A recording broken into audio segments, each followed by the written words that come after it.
श्री मैत्रेय जी कहते हैं, विदुर जी, इस प्रकार भगवान शंकर ने परचेताओं को उपदेश दिया। फिर परचेताओं ने शंकर जी की बड़े भक्ति भाव से पूजा की। इसके बाद वे उन राजकुमारों के सामने ही अंतर्धान हो गए। सब के सब परचेता जल में खड़े रहकर भगवान रुद्र के बताए स्तोत्र का जप करते हुए 10,000 वर्ष तक तपस्या करते रहे। इन दिनों राजा प्राचीन बरही का चित्त कर्म कांड में बहुत रम गया था। उन्हें अध्यात्म विद्या विशारद परम कृपालु नारद जी ने उपदेश दिया। उन्होंने कहा कि राजन, इन कर्मों के द्वारा तुम अपना कौन सा कल्याण करना चाहते हो? दुख के आत्यांतिक नाश और परमानंद की प्राप्ति का नाम कल्याण है, वह तो कर्मों से नहीं मिलता। राजा ने कहा, महाभाग नारद जी, मेरी बुद्धि कर्म में फंसी हुई है, इसलिए मुझे परम कल्याण का कोई पता नहीं है। आप मुझे विशुद्ध ज्ञान का उपदेश दीजिए, जिससे मैं इस कर्म बंधन से छूट जाऊं। जो पुरुष कपट धर्म में ग्रस्त आश्रम में ही रहता हुआ पुत्र स्त्री और धन को ही परम पुरुषार्थ मानता है, वह ज्ञान व संसार अरण्य में ही भटकता रहने के कारण उस परम कल्याण को प्राप्त नहीं कर सकता। से नारद जी ने कहा, देखो राजन, तुमने यज्ञ में निर्दयता पूर्वक जिन हजारों पशुओं की बलि दी है, उन्हें आकाश में देखो। ये सब तुम्हारे द्वारा प्राप्त हुई पीड़ाओं को याद करते हुए बदला लेने के लिए तुम्हारी बाट देख रहे हैं। जब तुम मरकर परलोक में जाओगे, तब ये अत्यंत क्रोध में भरकर तुम्हें अपने लोहे के से सींगों से छेदेंगे। अच्छा, इस विषय में मैं तुम्हें एक प्राचीन उपाख्यान सुनाता हूँ। वह राजा पुरंजन का चरित्र है, उसे तुम मुझसे सावधान होकर सुनो। राजन, पूर्व काल में पुरंजन नाम का एक बड़ा यशस्वी राजा था। उसका अविज्ञात नामक एक मित्र था। कोई भी उसकी चेष्टाओं को समझ नहीं सकता था। राजा पुरंजन अपने रहने योग्य स्थान की खोज में सारी पृथ्वी में घूमा, फिर भी जब उसे कोई अनुरूप स्थान न मिला, तब वह कुछ उदास सा हो गया। उसे तरह तरह के भोगों की लालसा थी। उन्हें भोगने के लिए उसने संसार में जितने नगर देखे, उनमें से कोई भी उसे ठीक न जचा। एक दिन उसने हिमालय के दक्षिण तटवर्ती शिखरों पर कर्म भूमि भारत खंड में एक 9 द्वारों का नगर देखा। वह सब प्रकार के सुलक्षणों से संपन्न था। सब ओर से परकोटों, बगीचों, अटारियों, खाइयों, झरोखों और राजद्वारों से सुशोभित था। सोने, चांदी तथा लोहे के शिखरों वाले विशाल भवनों से खचाखच भरा था।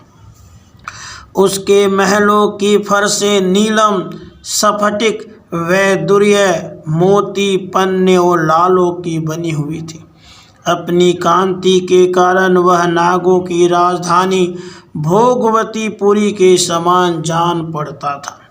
उसमें जहाँ तहाँ अनेकों सभा भवन, चौराहे, सड़कें, क्रीड़ा भवन, बाजार, विश्राम स्थान, ध्वजा, पताकाएं और मूंगे के चबूतरे सुशोभित थे।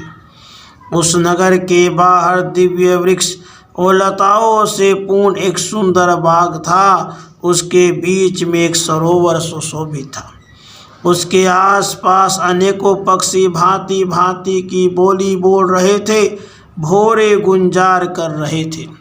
सरोवर के तट पर जो वृक्ष थे, उनकी डालियां और पत्ते शीतल झरनों के जलकणों से मिली हुई वासंती वायु के झकोरों से हिल रहे थे, और इस प्रकार वे तटवर्ती भूमि की शोभा बढ़ा रहे थे। वहाँ के वन्य पशु भी मुनि जनोचित अहिंसावादी व्रतों का पालन करने वाले थे, इसलिए उनसे किसी को कोई कष्ट नहीं पहुँचता था। वहाँ बार बार जो कोकिल की कुहू ध्वनि होती थी, उससे मार्ग में चलने वाले बटोहियों को ऐसा भ्रम होता था मानो वह बगीचा विश्राम करने के लिए उन्हें बुला रहा है। राजा पुरंजन ने उस अद्भुत वन में घूमते घूमते एक सुंदरी को आते देखा, जो अकस्मात उधर चली आई थी। उसके 10 सेवक थे, जिनमें से प्रत्येक 100 नायकों का पति था। एक 5 फन वाला सांप उसका द्वारपाल था, वही उसकी सब ओर से रक्षा करता था। वह सुंदरी भोली भाली किशोरी थी और विवाह के लिए श्रेष्ठ पुरुष की खोज में थी। उसकी नासिका, दंत पंक्ति, कपोल और मुख बहुत सुंदर थे। उसके समान कानों में कुंडल झिलमिला रहे थे। उसका रंग सांवला था, कटी पदे सुंदर था। वह पीले रंग की साड़ी और सोने की करधनी पहने हुए थी। चलते समय चरणों से नूपुरों की झनकार करती जाती थी। अधिक क्या, वह साक्षात कोई देवी सी जान पड़ती थी। वह गजगामिनी बाला, किशोरावस्था की सूचना देने वाले, अपने गोल गोल समान और परस्पर सटे हुए सतनों को लज्जावश बार बार अंचल से ढकती जाती थी। उसकी प्रेम से मटकती बोह और प्रेम पूर्ण त्रिच्छ चितवन के बाण से घायल होकर वीर पुरंजन ने लज्जा युक्त मुस्कान से और भी सुंदर लगने वाले उस देवी से मधुर वाणी में कहा, कमल दर लोचने, मुझे बताओ तुम कौन हो, किसकी कन्या हो? साध्वी, इस समय आ कहाँ से रही हो? भीरू, इस पुरी के समीप तुम क्या करना चाहती हो? शुभ्रू, तुम्हारे साथ इस 11वें महान शूरवीर से संचालित ये 10 सेवक कौन हैं, और ये सहेलियां तथा तुम्हारे आगे आगे चलने वाला यह सर्प कौन है? सुंदरी, तुम साक्षात लज्जा देवी हो अथवा उमा, रमा और ब्राह्मणी में से कोई हो? यहाँ वन में मुनियों की तरह एकांतवास करके क्या अपने पति देव को खोज रही हो? तुम्हारे प्राणनाथ तो तुम उनके चरणों की कामना करती हो, इतने से ही पूर्ण काम हो जाएंगे। अच्छा, यदि तुम साक्षात कमला देवी हो तो तुम्हारे हाथ का कीड़ा कमल कहाँ गिर गया है? सुभगे, तुम इनमें से तो कोई हो नहीं, क्योंकि तुम्हारे चरण पृथ्वी का स्पर्श कर रहे हैं। अच्छा, यदि तुम कोई मानवी हो तो लक्ष्मी जी जिस प्रकार भगवान विष्णु के साथ वैकुंठ की शोभा बढ़ाती हैं, उसी प्रकार तुम मेरे साथ इस श्रेष्ठ पुरी को अलंकृत करो। देखो, मैं बड़ा ही वीर और पराक्रमी हूँ, परंतु आज तुम्हारे कटाक्षों ने मेरे मन को बेकाबू कर दिया है। तुम्हारी लजीली और अति भाव से भरी मुस्कान के साथ बोहों के संकेत पाकर यह शक्तिशाली कामदेव मुझे पीड़ित कर रहा है। इसलिए सुंदरी, अब तुम्हें मुझ पर कृपा करनी चाहिए। सुचिस्मते, सुंदर बोहें और सुघड़ नेत्रों से सुशोभित तुम्हारा मुखारविंद इन लंबी लंबी काली अलकावलियों से घिरा हुआ है। तुम्हारे मुख से निकले हुए वाक्य बड़े ही मीठे और मन हरने वाले हैं, परंतु वह मुख तो लाज के मारे मेरी ओर होता ही नहीं। जरा ऊंचा करके अपने उस सुंदर मुखड़े का मुझे दर्शन तो कराओ। श्री नारद जी ने कहा, वीरवर, जब राजा पुरंजन ने अधीर से होकर इस प्रकार याचना की, तब उस बाला ने भी हंसते हुए उसका अनुमोदन किया। वह भी राजा को देखकर मोहित हो चुकी थी। वह कहने लगी, नरश्रेष्ठ, हमें अपने उत्पन्न करने वाले का ठीक ठीक पता नहीं है, और न हम अपने या किसी दूसरे के नाम या गोत्र को ही जानती है। वीरवर, आज हम सब इस पुरी में हैं, इसके सिवा मैं और कुछ नहीं जानती। मुझे इसका भी पता नहीं है कि हमारे रहने के लिए पुरी किसने बनाई है। प्रियवर, ये पुरुष मेरे सखा और स्त्रियां मेरी सहेलियां हैं, और जिस समय मैं सो जाती हूँ यह सर्प जागता हुआ इस पुरी की रक्षा करता रहता है। शत्रुदमन, आप यहाँ पधारे, यह मेरे लिए सौभाग्य की बात है। आपका मंगल हो। आपको विषय भोगों की इच्छा है, उसकी पूर्ति के लिए मैं अपने साथियों सहित सभी प्रकार के भोग प्रस्तुत करती रहूँगी।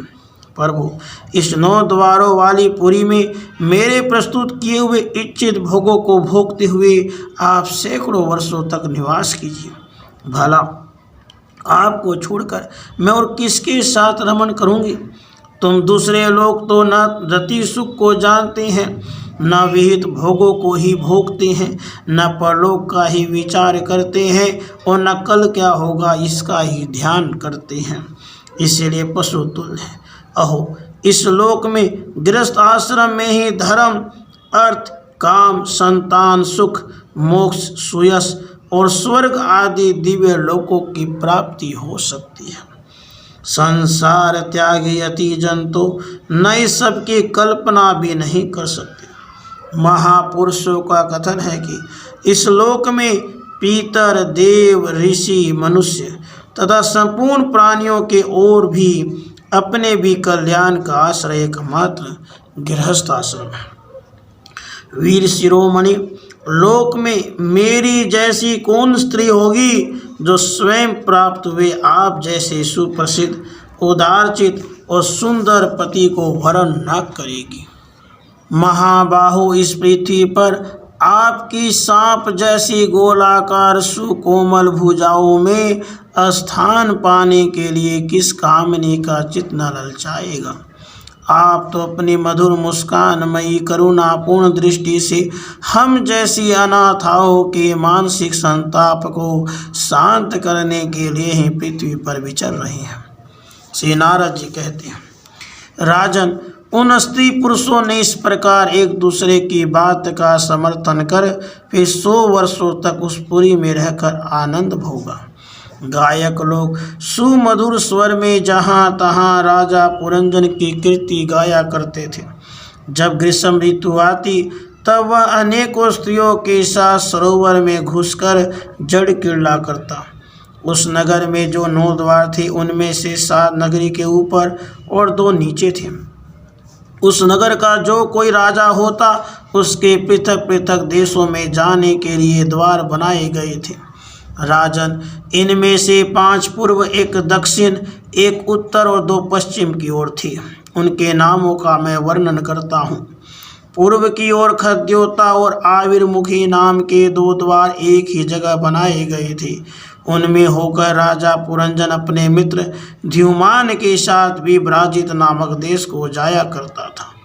इसी प्रकार उस ओर नलिनी और नालिनी नाम के 2 और द्वार भी एक ही जगह बनाए गए थे। उनसे होकर वह अवधूत के साथ सौरभ नामक देश को जाता था।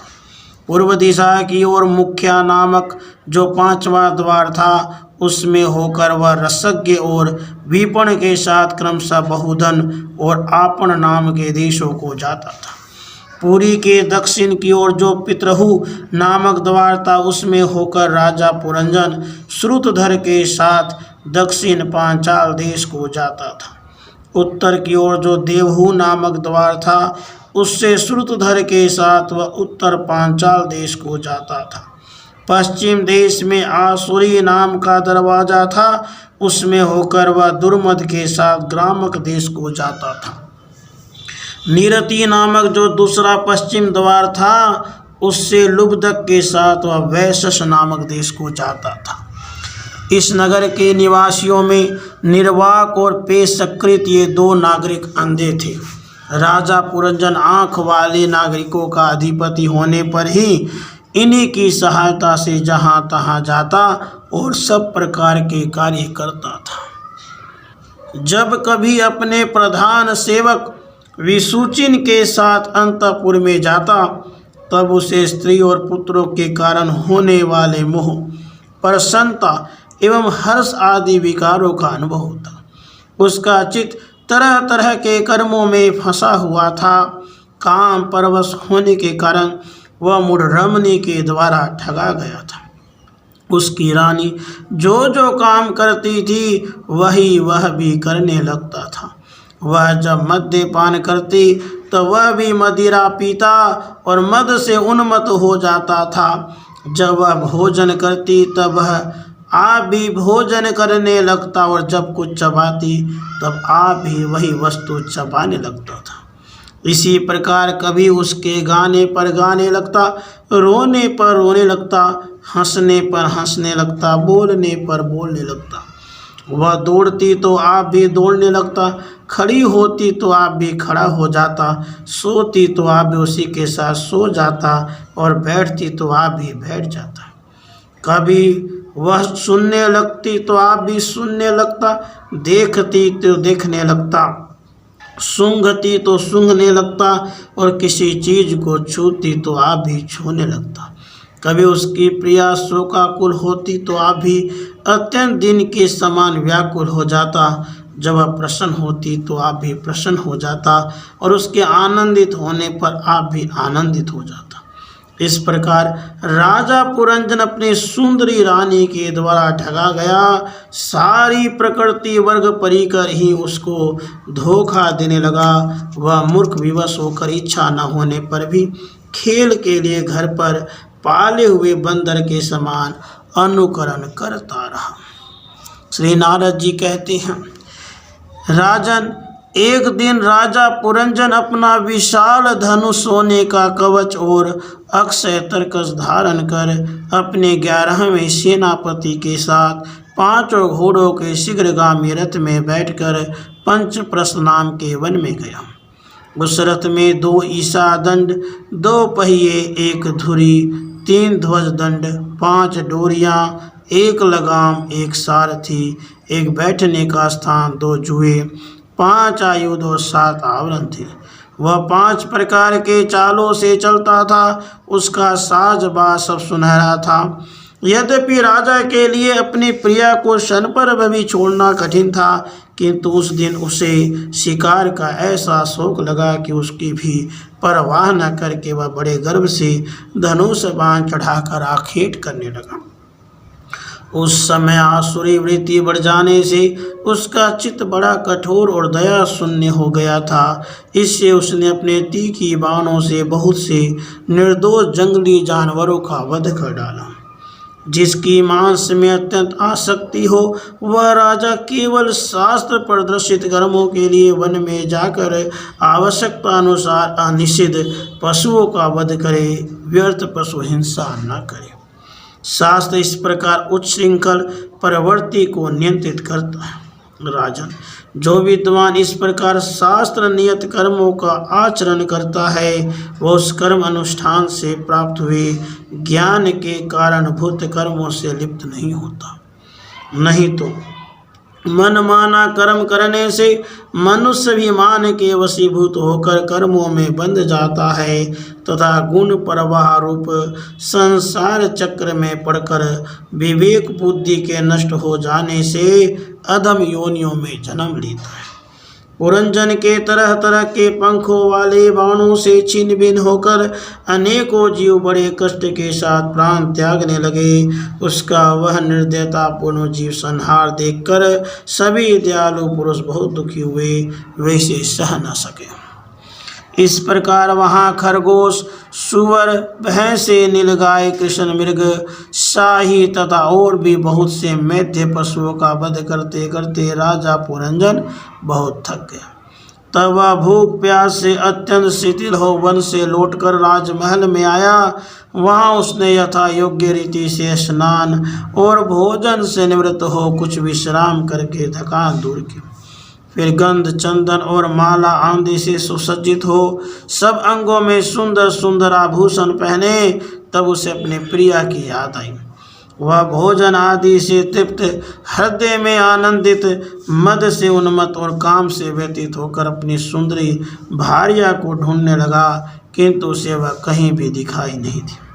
प्राचीन बरही तब उसने चित्त में कुछ उदास होकर अंतःपुर की स्त्रियों से पूछा, सुंदरियों, अपनी स्वामिनी के सहित तुम सब पहले की तरह कुशल से हो न? क्या कारण है?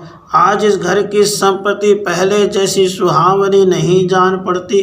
घर में माता अथवा पति परायना भार्या न हो तो वह घर बिना पहिए के रथ के समान हो जाता है। फिर उसमें कौन बुद्धिमान दिल पुरुषों के समान रहना पसंद करेगा? अतः बताओ, वह सुंदरी कहाँ है जो दुख समुद्र में डूबने पर मेरी विवेक बुद्धि को पद पद पर जागृत करके मुझे उस संकट से उबार लेती है? स्त्रियों ने कहा, नरनाथ, मालूम नहीं आज आपकी प्रिया ने क्या ठानी है। शत्रुदमन देखी, वह बिना बिछोने के पृथ्वी पर ही पड़ी हुई है।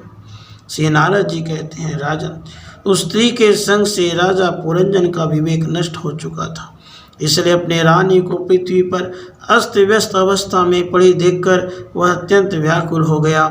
उसने दुखित हृदय से उसे मधुर वचनों द्वारा बहुत समझाया, किंतु उसे अपने प्रेयसी के अंदर अपने पति प्रणय कोप का कोई चिन्ह नहीं दिखाई दिया। वह मनाने में बहुत कुशल था, इसलिए अब पुरंजन ने उसे धीरे धीरे मनाना आरंभ किया। उसने पहले उसके चरण छुए और फिर गोद में बिठाकर बड़े प्यार से कहने लगा। पुरंजन बोला, सुंदरी, वे सेवक तो निश्चय ही बड़े अभागे हैं जिनके अपराध करने पर स्वामी उन्हें अपना समझकर शिक्षा के लिए उचित दंड नहीं देते। सेवक को दिया हुआ स्वामी का दंड तो उस पर बड़ा अनुग्रह ही होता है। जो मूर्ख हैं उन्हीं को क्रोध के कारण अपने हितकारी स्वामी के किए हुए उस उपकार का पता नहीं चलता। सुंदर दंतावली और मनोहर भौहों से शोभा पाने वाली मनस्वनी, अब यह क्रोध दूर करो और एक बार मुझे अपना समझकर प्रणय भार तथा लज्जा से झुका हुआ एवं मधुर मुस्कानमयी चितवन से सुशोभित अपना मनोहर मुखड़ा दिखाओ। ओहो, भरमर पंक्ति के समान नीली अलकावली, उन्नत नासिका और सुमधुर वाणी के कारण तुम्हारा वह मुखारविंद कैसा मनोमोहक जान पड़ता है। वीर पत्नी, यदि किसी दूसरे ने तुम्हारा कोई अपराध किया हो तो उसे बताओ। यदि वह अपराधी ब्राह्मण कुल का नहीं है तो मैं उसे अभी दंड देता हूँ। मुझे तो भगवान के भक्तों को छोड़कर त्रिलोकी में अथवा उससे बाहर ऐसा कोई नहीं दिखाई देता जो तुम्हारा अपराध करके निर्भय और आनंद पूर्वक रह सके। प्रिय, मैंने आज तक तुम्हारा मुख कभी तिलकहीन, उदास, मुरझाया हुआ, क्रोध के कारण डरावना, कांतिहीन और स्नेह शून्य नहीं देखा। वो न कभी तुम्हारे सुंदर स्तनों को ही शोक अश्रुओं से भीगा तथा बिंबा फल सदृश अधरों को स्निग्ध केसर की लाली से रहित देखा। मैं व्यसनवश तुमसे बिना पूछे शिकार खेलने चला गया, इसलिए अवश्य अपराधी हूँ। फिर भी अपना समझकर तुम मुझ पर प्रसन्न हो जाओ। कामदेव के विषम बाणों से अधीर होकर जो सर्वदा अपने अधीन रहता है, उस अपने प्रिय पति को उचित कार्य के लिए भला कौन कामिनी स्वीकार नहीं करती। श्री नारद जी कहते हैं, महाराज, इस प्रकार वह सुंदरी अनेकों नखरों से पुरंजन को पूरी तरह अपने वश में कर उसे आनंदित करती हुई विहार करने लगी। उसने अच्छी तरह स्नान कर अनेक प्रकार के मांगलिक श्रृंगार किए। भोजन आदि से तृप्त होकर वह राजा के पास आई। राजा ने उस मनोहर मुख वाली राजमहिषी का सादर अभिनंदन किया। पुरंजनी ने राजा का आलिंगन किया और राजा ने उसे गले लगाया। फिर एकांत में मन के अनुकूल रहस्य की बातें करते हुए वैसे मोहित हो गया कि उस कामिनी में ही चित लगा रहने के कारण उसे दिन रात के भेद से निरंतर बीतते हुए काल की दुस्तर गति का भी कुछ पता न चला। मद से छका हुआ मनस्वी पुरंजन अपनी प्रिया की भुजा पर सिर रखे महामूल्य शैया पर पड़ा रहता। उसे तो वह रमणी ही जीवन का परम फल जान पड़ती थी। अज्ञान से आवृत हो जाने के कारण उसे आत्मा अथवा परमात्मा का कोई ज्ञान न रहा। राजन, इस प्रकार कामातुर चित्त से उसके साथ विहार करते करते राजा पुरंजन की जवानी आधे सन के समान बीत गई। प्रजापति उस पुरंजनी से राजा पुरंजन के 1100 पुत्र और 110 कन्याएं हुई, जो सभी माता पिता का सुयश बढ़ाने वाली सुशीलता, उदारता आदि गुणों से संपन्न थी। यह पुरंजनी नाम से विख्यात है। इतने में ही उस सम्राट की लंबी आयु का आधा भाग निकल गया। फिर पांचाल राज पुरंजन ने पितृवंश की वृद्धि करने वाले पुत्रों का वधुओं के साथ और कन्याओं का उनके योग्य वरों के साथ विवाह कर दिया। पुत्रों में से प्रत्येक के 100 पुत्र हुए। उनसे वृद्धि को प्राप्त हुआ पुरंजन का वंश सारे पांचाल देश में फैल गया। इन पुत्र पौत्र गृह को सेवक और मंत्री आदि में दृढ़ ममता हो जाने से वह इन विषयों में ही बंध गया। फिर तुम्हारी तरह उसने भी अनेक प्रकार के भोगों की कामना से यज्ञ की दीक्षा ले तरह तरह के पशु हिंसा में घोर यज्ञों से देवता, पितर और भूतपतियों की आराधना की। इस प्रकार वह जीवन भर आत्मा का कल्याण करने वाले कर्मों की ओर से असावधान और कुटुंब पालन में व्यस्त रहा। अंत में वृद्धावस्था का वह समय आ पहुंचा जो स्त्री लंपट पुरुषों को बड़ा अप्रिय होता है। राजन, चंडवेग नाम का यह गंधर्व राज है। उसके अधीन 360 महाबलवान गंधर्व रहते हैं। उनके साथ मिथुन भाव से स्थित कृष्ण और शुक्ल वर्ण की उतनी ही गंधर्वियाँ भी हैं। ये बारी बारी से चक्कर लगाकर भोग विलास की सामग्रियों से भरी पूरी नगरी को लूटती रहती है। गंधर्वराज चंडवेग के उन अनुचरों ने जब राजा पुरंजन का नगर लूटना प्रारंभ किया, तब उन्हें 5 फन के सर्प पर जागर ने रोका।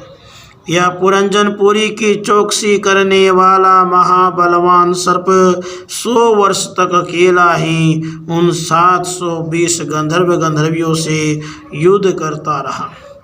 बहुत से वीरों के साथ अकेले ही युद्ध करने के कारण अपने एकमात्र संबंधी प्रजागर को बलहीन हुआ देख राजा पुरंजन को अपने राष्ट्र और नगर में रहने वाले अन्य बांधवों के साथ बड़ी चिंता हुई। वह इतने दिनों तक पांचाल देश के उस नगर में अपने दूतों द्वारा लाए हुए कर को लेकर विषय भोग में मस्त रहता था। स्त्री के वशीभूत रहने के कारण इस अवश्यम भावी भय का उसे पता ही न चला। राजन, इन्हीं दिनों काल की एक कन्या वर की खोज में त्रिलोकी में भटकती रही, फिर भी उसे किसी ने स्वीकार नहीं किया। वह काल्य कन्या बड़ी भाग्यहीना थी, इसलिए लोग उसे दुर्भगा कहते थे। एक बार राजर्षि पुरु ने पिता को अपना यौवन देने के लिए अपनी ही इच्छा से उसे वर लिया था। इससे प्रसन्न होकर उसने उन्हें राज्य प्राप्ति का वर दिया था। एक दिन मैं ब्रह्मलोक से पृथ्वी पर आया तो वह घूमती घूमती मुझे भी मिल गई। तब मुझे नैष्ठिक ब्रह्मचारी जानकर भी कामातुरा होने के कारण उसने वरना चाहा। मैंने उसकी प्रार्थना स्वीकार नहीं की। इस पर उसने अत्यंत कुपित होकर मुझे यह दूसरा शाप दिया कि तुमने मेरी प्रार्थना स्वीकार नहीं की, अतः तुम एक स्थान पर अधिक देर तक न ठहर सकोगे। तब मेरी ओर से निराश होकर उस कन्या ने मेरी सम्मति से यवन राज भय के पास जाकर उसका पति रूप से वर्ण किया और कहा, वीरवर, आप यवनों में श्रेष्ठ हैं। मैं आपसे प्रेम करती हूँ और पति बनाना चाहती हूँ।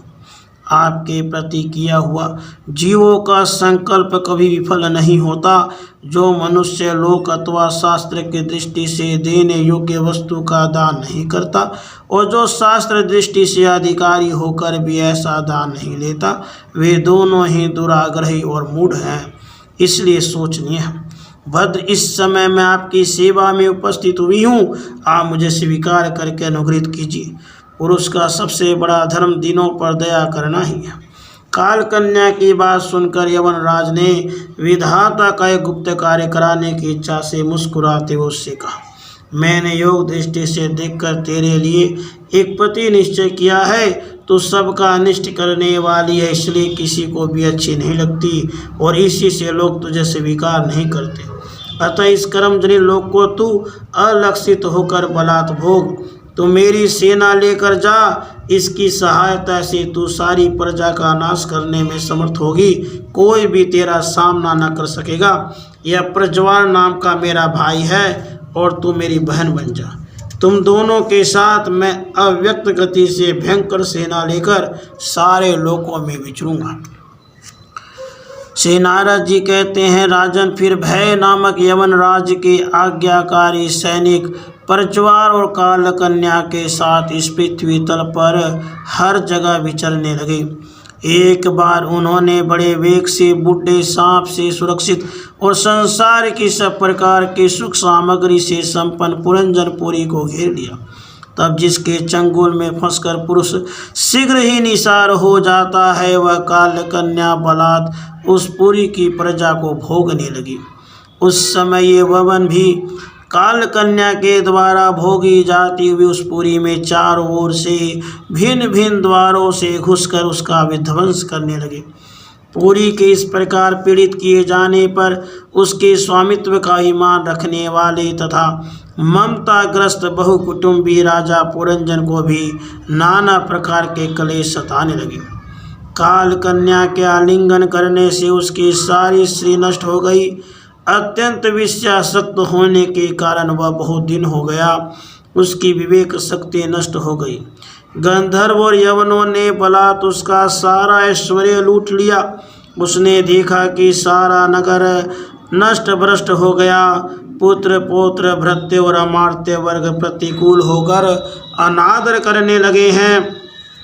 स्त्री स्नेह शून्य हो गई है। मेरे देह को कालकन्या ने वश में कर रखा है और पांचाल देश शत्रुओं के हाथ में पड़कर भ्रष्ट हो गया है। यह सब देखकर राजा पुरंजन अपार चिंता में डूब गया और उसे उस विपत्ति से छुटकारा पाने का कोई उपाय न दिखाई दिया। कालकन्या ने जिन्हें निस्सार कर दिया था, उन्हीं भोगों की लालसा से वह दीन था। अपनी पारलोक की गति और बंधुजनों के स्नेह से वंचित रहकर उसका चित्त केवल स्त्री और पुत्र के लालन पालन में ही लगा हुआ था। ऐसी अवस्था में उनसे बिछुड़ने की इच्छा न होने पर भी उसे उस पुरी को छोड़ने के लिए बाध्य होना पड़ा, क्योंकि उसे गंधर्व और यवनों ने घेर रखा था, कालकन्या ने कुचल दिया था। इतने में ही यवनराज भय के बड़े भाई प्रज्वाल ने अपने भाई का प्रिय करने के लिए उस सारी पुरी में आग लगा दी। जब वह नगरी जलने लगी तब पूर्ववासी सेवक वृंद, संतान वर्ग और कुटुंब की स्वामिनी के सहित कुटुंब वत्सल पुरंजन को बड़ा दुख हुआ। नगर को कालकन्या के हाथ में पड़ा देख उसकी रक्षा करने वाले सर्प को भी बड़ी पीड़ा हुई, क्योंकि उसके निवास स्थान पर भी यवनों ने अधिकार कर लिया था।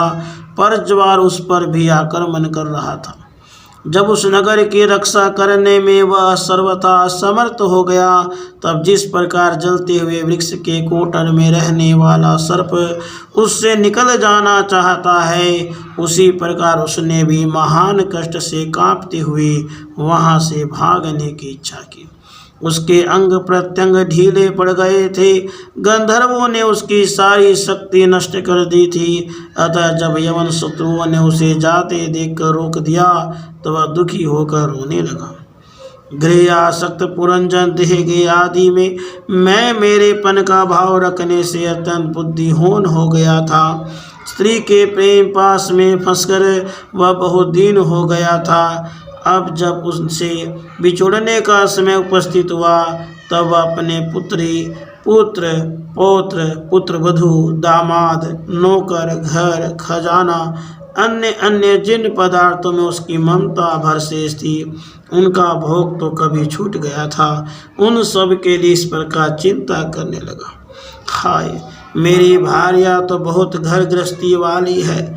जब मैं परलोक में चला जाऊंगा तब यह असहाय होकर किस प्रकार अपना निर्वाह करेगी, इसे इन बाल बच्चों की चिंता ही खा जाएगी। यह मेरे भोजन किए बिना भोजन नहीं करती थी, स्नान किए बिना स्नान नहीं करती थी, सदा मेरे ही सेवा में तत्पर रहती थी। मैं कभी रूठ जाता तो यह बड़ी भयभीत हो जाती थी। झिड़कने लगती तो डर के मारे चुप हो जाती थी। मुझसे कोई भूल हो जाती तो यह मुझे सचेत कर देती थी। मुझ में इसका इतना अधिक स्नेह है कि यदि मैं कभी परदेश चला जाता तो वह विरह अवस्था में सूख कर कांटा हो जाती थी। यूँ तो यह वीर माता है तो भी मेरे पीछे क्या यह गृहस्थ आश्रम का व्यवहार चला सकेगी। मेरे चले जाने पर एकमात्र मेरे ही सहाय रहने वाले पुत्र और पुत्री भी कैसे जीवन धारण करेंगे। ये तो बीच समुद्र में नाव टूट जाने से व्याकुल हुए रात्रियों के समान बिलबिलाने लगेंगे। यद्यपि ज्ञान दृष्टि से उसे शोक करना उचित न था, फिर भी अज्ञानवश राजा पुरंजन इस प्रकार दिन बुद्धि से अपने स्त्री पुत्र आदि के लिए शोकाकुल हो रहा था। इसी समय उसे पकड़ने के लिए वहाँ भय नामक यवन राजा धमका। जब यवन लोग उसे पशु के समान बांधकर अपने स्थान को ले चले तो उसके अनुचरणगण अत्यंत आतुर और शोकाकुल होकर उसके साथ हो लिए।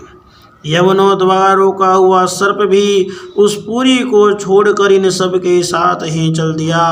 उसके जाते ही सारा नगर छिन्न भिन्न होकर अपने अपने कारण में लीन हो गया। इस प्रकार महाबली यवन राज के बलपूर्वक खींचने पर भी राजा पुरंजन ने अज्ञानवश अपने हितैषी एवं पुराने मित्र अभिज्ञात का स्मरण नहीं किया। उस निर्दय राजा ने जिन यज्ञ पशुओं की बलि दी थी वे उसकी दी हुई पीड़ा को याद करके उसे क्रोधपूर्वक कुठारों से काटने लगे। वह वर्षों तक विवेकहीन अवस्था में अपार अंधकार में पड़ा निरंतर कष्ट भोगता रहा। स्त्री की आसक्ति से उसकी यह दुर्गति हुई थी। अंत समय में भी पुरंजन को उसी का चिंतन बना हुआ था, इसलिए दूसरे जन्म में वह नृपश्रेष्ठ विदर्भ राज के यहाँ सुंदरी कन्या बनकर उत्पन्न हुआ। जब यह विदर्भ नंदिनी विवाह योग्य हुई तब विदर्भ राज ने घोषित कर दिया कि इसे सर्वश्रेष्ठ पराक्रमी वीर ही ब्याह सकेगा। तब शत्रुओं के नगरों को जीतने वाले पांड्य नरेश महाराज मल्ल ध्वज ने समर भूमि में समस्त राजाओं को जीतकर उसके साथ विवाह किया। उससे महाराज मल्ल ध्वज ने एक श्यामल लोचना कन्या और उससे छोटे 7 पुत्र उत्पन्न किए, जो आगे चलकर द्रविड़ देश के 7 राजा हुए। राजन फिर उनमें से प्रत्येक पुत्र के बहुत बहुत पुत्र उत्पन्न हुए, जिनके वंशधर इस पृथ्वी को मनवंतर के अंत तक तथा उसके बाद भी भोगेंगे। राजा मल्लध्वज की पहली पुत्री बड़ी व्रतशिला थी। उसके साथ अगस्त्य ऋषि का विवाह हुआ। उससे उनके दृढ़च्युत नामक पुत्र हुआ और दृढ़च्युत के इद्धमवाह हुआ। अंत में राजर्षि मल्लध्वज पृथ्वी को पुत्रों में बांटकर भगवान श्री कृष्ण की आराधना करने की इच्छा से मलय पर्वत पर चले गए। उस समय चंद्रिका जिस प्रकार चंद्रदेव का अनुसरण करती है, उसी प्रकार मतलोचना वैदर्भी ने अपने घर, पुत्र और समस्त भोगों की तिलांजलि दे पांड्य नरेश का अनुगमन किया। वहाँ चंद्रवसा, ताम्रप्रणी और वटोदका नाम की 3 नदियाँ थीं। उनके पवित्र जल में स्नान करके वे प्रतिदिन अपने शरीर और अंतःकरण को निर्मल करते थे। वहाँ रहकर उन्होंने कंद, बीज, मूल, फल, पुष्प, पत्ते तीनों जल से ही निर्वाह करते हुए बड़ा कठोर तप किया। इससे धीरे धीरे उनका शरीर बहुत सूख गया। महाराज मल्लध्वज ने सर्वत्र समदृष्टि रखकर शीत उष्ण, वर्षा, वायु, भूख प्यास, प्रिय प्रिय और सुख दुख आदि सभी द्वंद्वों को जीत लिया। तप और उपासना से वासनाओं को निर्मूल कर यम नियम आदि के द्वारा इंद्रिय, प्राण और मन को वश में करके वे आत्मा में ही ब्रह्म भावना करने लगे। इस प्रकार 100 दिव्य वर्षों तक स्थानों के समान निश्चल भाव से एक ही स्थान पर बैठे रहे। भगवान वासुदेव में सुदृढ़ प्रेम हो जाने के कारण इतने समय तक उन्हें शरीर आदि का भी भान न हुआ। राजन गुरु स्वरूप साक्षात श्री हरि के उपदेश किए हुए तथा अपने अंतःकरण में सब और स्फुरित होने वाली विशुद्ध विज्ञान दीपक से उन्होंने देखा कि अंतःकरण की वृत्ति का प्रकाशक आत्मा स्वप्न अवस्था की भांति देह आदि समस्त उपाधियों में व्याप्त उनसे पृथक भी है। ऐसा अनुभव करके वे सब ओर से उदासीन हो गए। फिर अपने आत्मा को परब्रह्म में और परब्रह्म को आत्मा में अभिन्न रूप से देखा और अंत में इस अभेद चिंतन को भी त्याग कर सर्वथा शांत हो गए। राजन, इस समय पति परायणा वेदर्भी सब प्रकार के भोगों को त्याग कर अपने परम धर्मज्ञ पति मलय ध्वज की सेवा बड़े प्रेम से करती थी। वह चीर वस्त्र धारण किए रहती, व्रत उपवास आदि के कारण उसका शरीर अत्यंत कृश हो गया था और सिर के बाल आपस में उलझ जाने के कारण उनसे सटी पड़ गई थी। उस समय अपने पति देव के साथ वह अंगार भाव को प्राप्त धूम रहित अग्नि के समीप अग्नि की शांत शिखा के समान सुशोभित हो रही थी। उसके पति परलोकवासी हो चुके थे, परंतु पूर्ववत स्थिर आसन में विराजमान थे। इस रहस्य को न जानने कारण वह उनके पास जाकर उनकी पूर्ववत सेवा करने लगी। चरण सेवा करते समय जब उसे अपने पति के चरणों में गर्मी बिल्कुल नहीं मालूम हुई, तब तो वह झुंड से बिछड़ी हुई मृगी के समान चित्त में अत्यंत व्याकुल हो गई। उस बिहड़ वन में अपने को अकेली और दीन अवस्था में देखकर वह बड़ी शोकाकुल हुई और आंसुओं की धारा से स्तनों को भिगोती हुई बड़े जोर जोर से रोने लगी। वह बोली, राजर्षे उठिए उठिए, समुद्र से घिरी हुई यह वसुंधरा लुटेरों और अधार्मिक राजाओं से भयभीत हो रही है, आप इनकी रक्षा कीजिए। पति के साथ वन में गई हुई वह अबला इस प्रकार विलाप करती हुई पति के चरणों में गिर गई और रो रो कर आंसू बहाने लगी। लकड़ियों की चिता बनाकर उसने उस पर पति का शव रखा और अग्नि लगाकर विलाप करते करते स्वयं सती होने का निश्चय किया। राजन, इसी समय उसका कोई पुराना मित्र एक आत्मज्ञानी ब्राह्मण वहां आया। उसने उस रोती हुई अबला को मधुर वाणी में समझाते हुए कहा। ब्राह्मण ने कहा, तू कौन है, किसकी पुत्री है और जिसके लिए तू शोक कर रही है वह यह सोया हुआ पुरुष कौन है? क्या तुम मुझे नहीं जानती? वही मैं तेरा मित्र हूँ जिसके साथ तू पहले विचरा करती थी। सखी, क्या तुम्हें अपनी याद आती है? किसी समय मैं तुम्हारा अविज्ञात नाम का सखा था। तुम पृथ्वी के भोग भोगने के लिए निवास स्थान की खोज में मुझे छोड़कर चले गए थे। आर्य, पहले मैं और तुम एक दूसरे के मित्र एवं मानस निवासी हंस थे। हम दोनों सहस्र वर्षों तक बिना किसी निवास स्थान के ही रहे थे, किंतु मित्र, तुम विषय भोगों की इच्छा से मुझे छोड़कर यहाँ पृथ्वी पर चले आए। यहाँ घूमते घूमते तुमने एक स्त्री का रचा हुआ स्थान देखा। उसमें 5 बगीचे, 9 दरवाजे, 1 द्वारपाल, 3 परकोटे, 6 वैश्यकुल और 5 बाजार थे। वह 5 उपादान कारणों से बना हुआ था और उसकी स्वामिनी एक स्त्री थी। महाराज, इंद्रियों के 5 विषय उसके बगीचे थे। 9 इंद्रिय छिद्र द्वार थे। तेज, जल और अन्न 3 परकोटे थे। मन और 5 ज्ञानेंद्रियां 6 वैश्यकुल थे। क्रिया शक्ति रूप कर्मेंद्रियां ही बाजार थी। 5 भूत ही उसके कभी क्षीण न होने वाले उपादान कारण थे और बुद्धि शक्ति ही उसकी स्वामिनी थी। यह एक ऐसा नगर था जिसमें प्रवेश करने पर पुरुष ज्ञान शून्य हो जाता, अपने स्वरूप को भूल जाता है।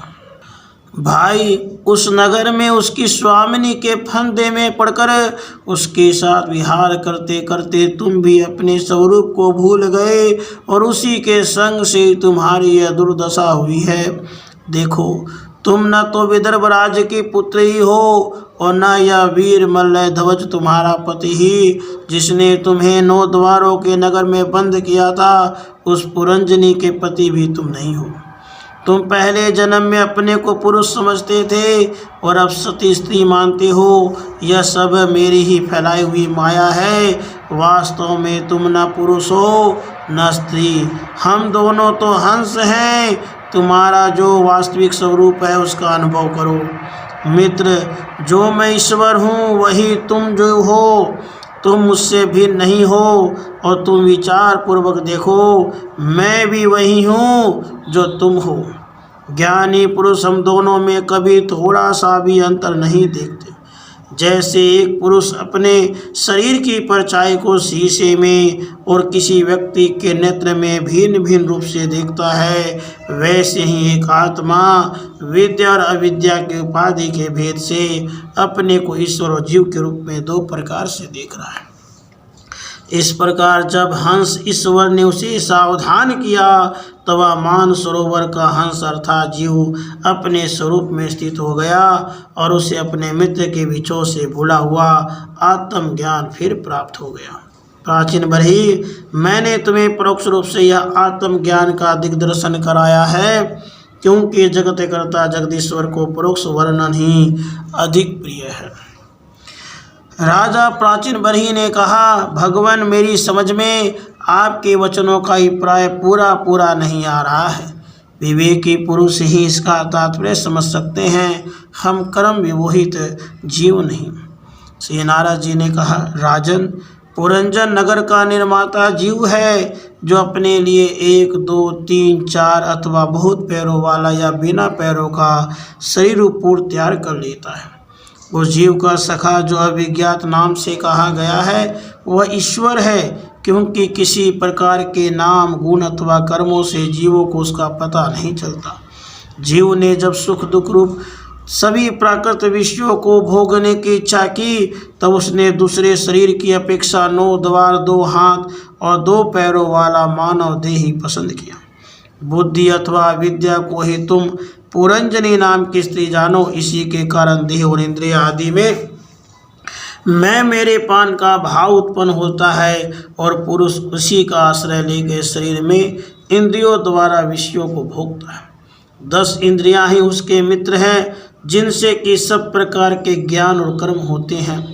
इंद्रियों की वृत्तियां ही उसकी सखियां और प्राण, अपान, व्यान, उदान, समान रूप 5 वृत्तियों वाला प्राण वायु ही नगर की रक्षा करने वाला 5 फण का सर्प है।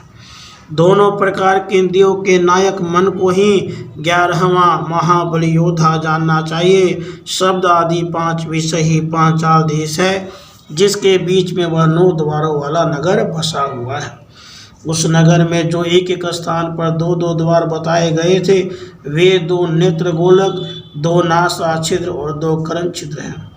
इनके साथ मुख, लिंग और गुदा, ये 3 और मिलाकर कुल 9 द्वार है। इन्हीं में से होकर वह जीव इंद्रियों के साथ बाह्य विषयों में जाता है। इसमें 2 नेत्र गोलक, 2 नासा छिद्र और 1 मुख, ये 5 पूर्व के द्वार हैं। दाहिने कान को दक्षिण का, बाएं कान को उत्तर का द्वार समझना चाहिए। गुदा और लिंग नीचे के 2 छिद्र पश्चिम के द्वार हैं।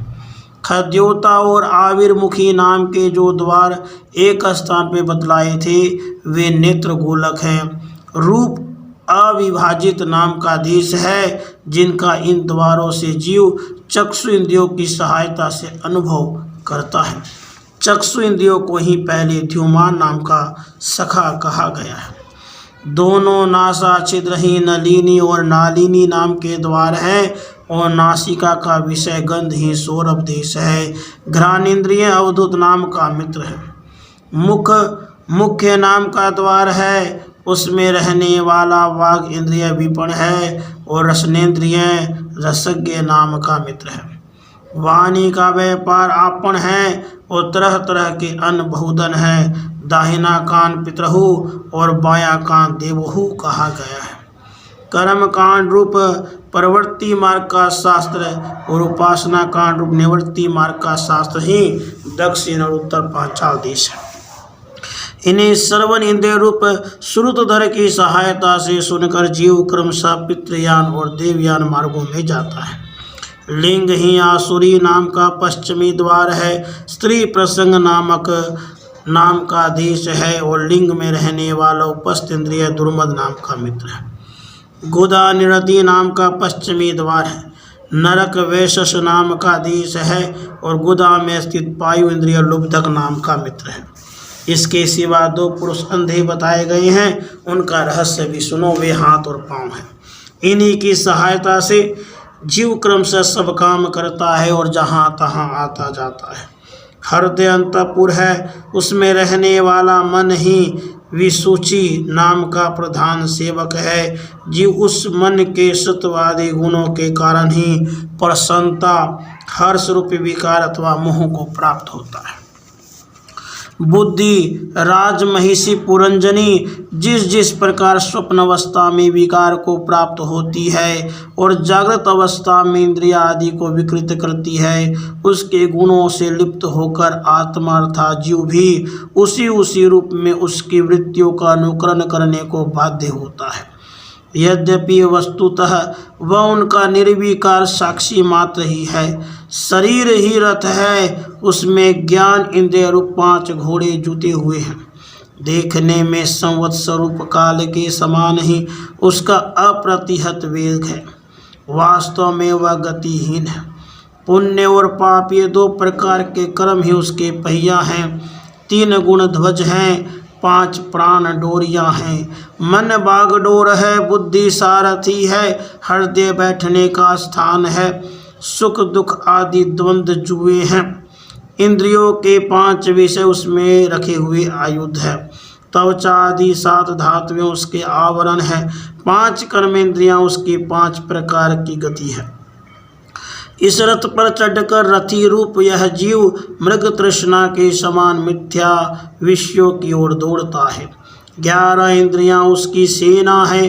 5 ज्ञान इंद्रियों के द्वारा उन इंद्रियों के विषयों को अन्यायपूर्वक ग्रहण करना ही उसका शिकार खेलना है। जिसके द्वारा काल का ज्ञान होता है वह संवत्सर ही चंडवेग नाम का गंधर्वराज है। उसके अधीन जो 360 गंधर्व बताए गए थे वे दिन हैं और 360 गंधर्वियाँ रात्रि हैं। ये बारी बारी से चक्र लगाते हुए मनुष्य की आयु को हरते रहते हैं।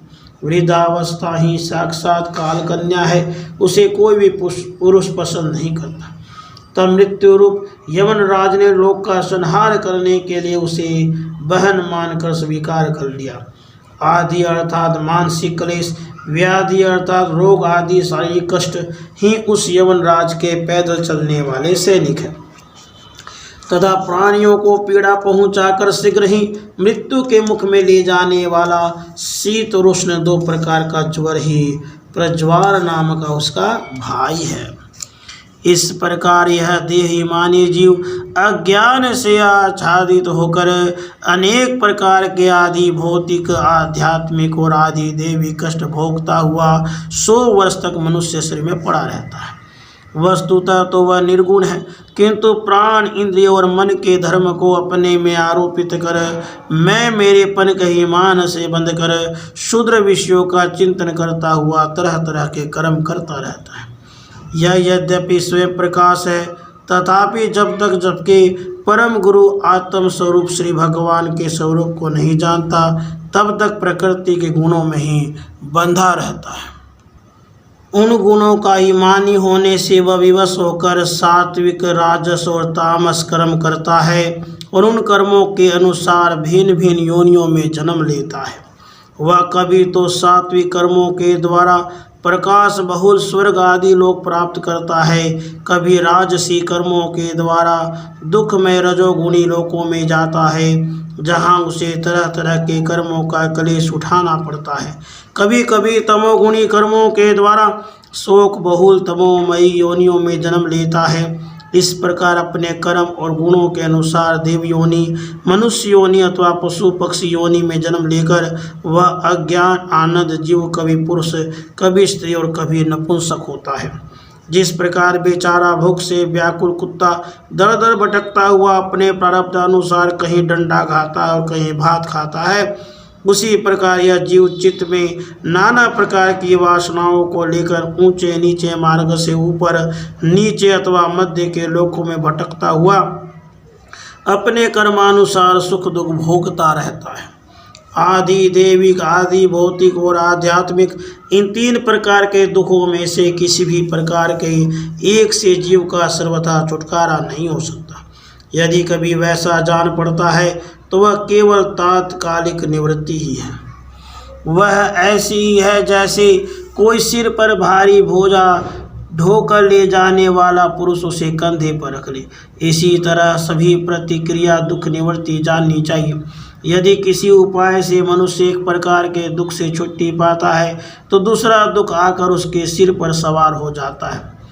हे नरेश, जिस प्रकार स्वप्न में होने वाला स्वप्नांतर उस स्वप्न से सर्वथा छूटने का उपाय नहीं है, उसी प्रकार कर्म फल भोग से सर्वथा छूटने का उपाय केवल कर्म नहीं हो सकता, क्योंकि कर्म और कर्म फल भोग दोनों ही अविद्या युक्त होते हैं। जिस प्रकार स्वप्नावस्था में अपने मनोमय लिंग शरीर से विचरने वाले प्राणी को स्वप्न के पदार्थ न होने पर भी भासते हैं, उसी प्रकार यह दृश्य पदार्थ वस्तुतः न होने पर भी जब तक अज्ञान निद्रा नहीं टूटती बने ही रहते हैं और जीव को जन्म मरण रूप संसार से मुक्ति नहीं मिलती। अतः इनकी आत्यांतिक निवृत्ति का उपाय एकमात्र आत्मज्ञान ही है। राजन, जिस अविद्या के कारण परमार्थ स्वरूप आत्मा को यह जन्म मरण रूप अनर्थ परंपरा प्राप्त हुई है, उसकी निवृत्ति गुरु स्वरूप श्रीहरि में सुदृढ़ भक्ति होने पर हो सकती है। भगवान वासुदेव में एकाग्रता पूर्वक सम्यक प्रकार से किया हुआ भक्ति भाव ज्ञान और वैराग्य का आविर्भाव कर देता है। राजर्षि, यह भक्ति भाव भगवान की कथाओं के आश्रित रहता है, इसलिए जो श्रद्धा पूर्वक उन्हें प्रतिदिन सुनता या पढ़ता है उसे बहुत शीघ्र उसकी प्राप्ति हो जाती है। राजन, जहाँ भगवत गुणों को कहने अथवा सुनने में तत्पर विशुद्ध चित्त भक्तजन रहते हैं, उस साधु समाज में सब और महापुरुषों के मुख से निकले हुए श्री मधुसूदन भगवान के चरित्र रूप शुद्ध अमृत की अनेकों नदियाँ बहती रहती हैं। जो लोग अतृप्त चित्त से श्रवण में तत्पर अपने कर्ण कुहरों द्वारा उस अमृत का चक्कर पान करते हैं, उन्हें भूख प्यास भय शोक और मोह आदि कुछ भी बाधा नहीं पहुंचा सकते। हाय, स्वभावतः प्राप्त होने वाले सुधा पिपासा आदि विघ्नों से सदा घिरा हुआ जीव समुदाय श्री हरि के कथामृत सिंधु से प्रेम नहीं करता। साक्षात प्रजापतियों के पति ब्रह्मा जी, भगवान शंकर, शाम्भु मनु दक्ष आदि प्रजापतिगण, सनक आदि नैष्टिक ब्रह्मचारी, मरीचि, अत्रि, अंगिरा, पुलस्त्य, कुलह, क्रतु, भृगु, वशिष्ठ और मैं, ये जितने ब्रह्मवादी मुनिगण हैं, समस्त वांग्मय के अधिपति होने पर भी तप उपासना और समाधि के द्वारा ढूंढ ढूंढ कर हार गए, फिर भी उस सर्वसाक्षी परमेश्वर को आज तक न देख सके। वेद भी अत्यंत विस्तृत है, उसका पार पाना हंसी खेल नहीं। अनेकों महानुभाव उसकी आलोचना करके मंत्रों में बताए हुए वर्ज हस्तवादी गुणों से युक्त इंद्र आदि देवताओं के रूप में भिन्न भिन्न कर्मों के द्वारा यद्यपि उस परमात्मा का यजन करते हैं, फिर भी उसके स्वरूप को वे भी नहीं जानते। हृदय में बार बार चिंतन किए जाने पर भगवान जिस समय जिस जीव पर कृपा करते हैं, उसी समय वह लौकिक व्यवहार एवं वैदिक कर्म मार्ग की बदमूल आस्था से छुट्टी पा जाता है। हे राजन, तुम इन कर्मों में परमार्थ बुद्धि मत करो, ये सुनने में ही प्रिय जान पड़ते हैं, परमार्थ का तो स्पर्श भी नहीं करा सकते। ये जो परमार्थवत दिख पड़ते हैं, इसमें केवल अज्ञान ही कारण है। जो मलिन मति कर्मवादी लोग वेद को कर्म परक बताते हैं, वे वास्तव में उसका मर्म नहीं जानते। इसका कारण यही है कि वे अपने स्वरूपभूत लोक आत्म तत्व को नहीं जानते, जहाँ साक्षात श्री जनार्दन भगवान विराजमान है। पूर्व की ओर अग्रभाग वाली कुशाओं से संपूर्ण भूमंडल को आच्छादित करके अनेकों पशुओं का वध करने से तुम बड़े कर्म अभिमानी और उद्धत हो गए हो, किंतु वास्तव में तुम्हें कर्म या उपासना किसी के भी रहस्य का पता नहीं है।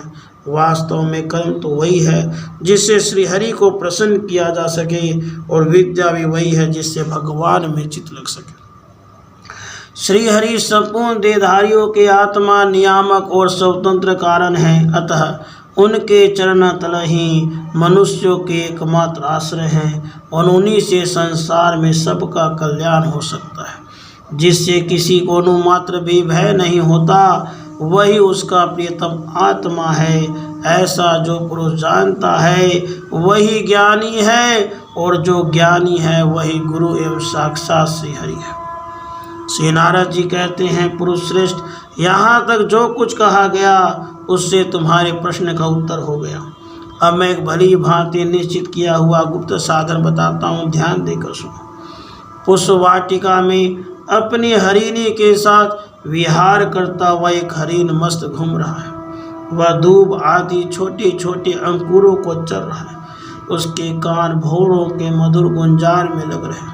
उसके सामने ही दूसरे जीवों को मारकर उसका पेट पालने वाले भेड़िए ताक लगाए खड़े हैं, और पीछे से शिकारी व्याध ने बींधने के लिए उस पर बाण छोड़ दिया है। परंतु हरिण इतना बेसुध है कि इसे इसका कुछ भी पता नहीं। एक बार इस हरिण के दशा पर विचार करो। राजन, इस रूपक का आशय सुनो। यह मृत प्राय हरिण तुम ही हो। तुम अपने दशा पर विचार करो। पुष्पों की तरह ये स्त्रियां केवल देखने में सुंदर है। इन स्त्रियों के रहने का घर ही पुष्प वाटिका है। इसमें रहकर तुम पुष्पों के मधु और गंध के समान शूद्र सकाम कर्मों के फल रूप जीव और जड़ इंद्रियों को प्रिय लगने वाले भोजन तथा स्त्री संग आदि तुच्छ भोगों को ढूंढ रहे हो। स्त्रियों से घिरे रहते हो। अपने मन को तुमने उन्हीं में फंसा रखा है। स्त्री पुत्रों का मधुर भाषण ही भौरों का मधुर गुंजार है। तुम्हारे कान उसी में आसक्त रहते हैं। सामने ही भेड़ियों के झुंड के समान काल के अंश दिन और रात तुम्हारी आयु को हर रहे हैं, परंतु तुम उनकी कुछ भी परवाह न कर गृहस्थी के सुखों में मस्त हो रहे हो। तुम्हारे पीछे गुपचुप लगा हुआ शिकारी काल अपने पीछे छिपे हुए बाण से तुम्हारे हृदय को दूर से ही बींध डालना चाहता है।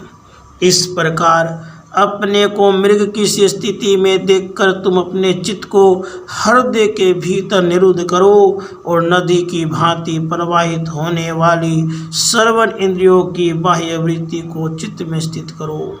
जहाँ कामी पुरुष की चर्चा होती रहती है, उस गृहस्थ आश्रम को छोड़कर परमहंस के आशय श्री हरि को प्रसन्न करो और क्रमशः सभी विषयों से विरत हो जाओ। राजा प्राचीन बरही ने कहा, हे भगवान, आपने कृपा करके मुझे जो उपदेश दिया उसे मैंने सुना और उस पर विशेष रूप से विचार भी किया। मुझे कर्म का उपदेश देने वाले इन आचार्यों का निश्चय ही इसका ज्ञान नहीं है।